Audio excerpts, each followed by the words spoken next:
फक्त भाजपचं सरकार येणार असं मोठं विधान केंद्रीय गृहमंत्री अमित शहांनी केलंय। तसंच महाराष्ट्रामध्ये भाजप महायुतीचंच सरकार तयार करणार असा शब्द केंद्रीय गृहमंत्री अमित शहांनी भाजप पदाधिकाऱ्यांना दिला।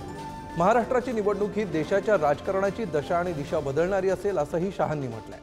दरम्यान निराशेला गाडून कामाला लागा असे आदेश देखील अमित शहांनी पदाधिकाऱ्यांना दिले। तर अमित शहांच्या आजच्या सगळ्या निवेदनातले काही ठळक मुद्दे पाहूया ग्राफिक्सच्या माध्यमातून।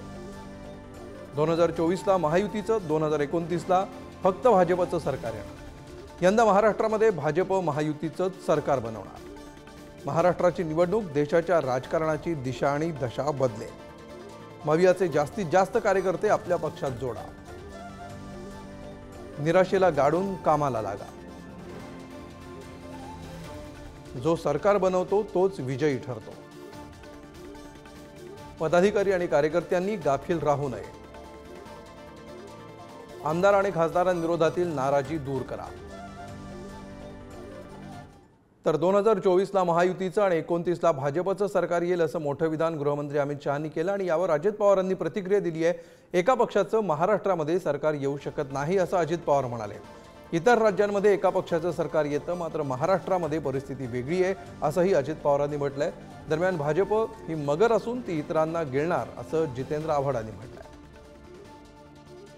आज ह्या सगळ्यांचं एक परिस्थिती आहे की एका पक्षावर सरकार येऊ शकत नाही। महाराष्ट्राची राज्याची राजकीय आणि भौगोलिक परिस्थिती फार वेगळी आहे, इतर राज्यांची वेगळी आहे। महाराष्ट्राची पूर्णपणे परिस्थिती वेगळी आहे, परंतु कार्यकर्त्यांना मॉरल वाढवण्याच्या करता की बाबा पुढे आपल्याला करायचं आहे असं ते म्हणजे त्या हेतूने सांगितलं असेल मला माहिती नाही, परंतु त्यांना त्यांचा पक्ष सिंगल लार्जेस्ट पार्टी करण्याचा आणि पूर्णपणे बहुमतात आणायचा अधिकार आहे।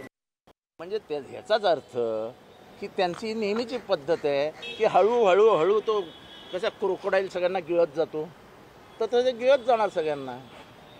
सांगितलं ना, स्पष्ट सांगितलं ना की कमळच असेल, राजकारण आहे फक्त फोडाफोडीचं आहे। हेच आम्हाला आता भाजपकडनं शिकवलं। आम्हाला राजकारण म्हणजे समाजकारण, राजकारण म्हणजे लोकांच्या सुखदुःखातला सहभाग, राजकारण म्हणजे लोकांच्या मदतीला धावून जाणारा कार्यकर्ता असं वाटायचं। आता म्हणजे हा याच्या घरी जा, त्याच्या घरी जाऊन चहा पी आणि त्याला फोडून बाहेर घेऊन ये, त्याच्या घरी जा, चहा पी, फाडून घेऊन। अरे काय लावलंय काय? महाराष्ट्राच्या राजकारणाचं वाटोळं करून टाकलं बीजेपीने।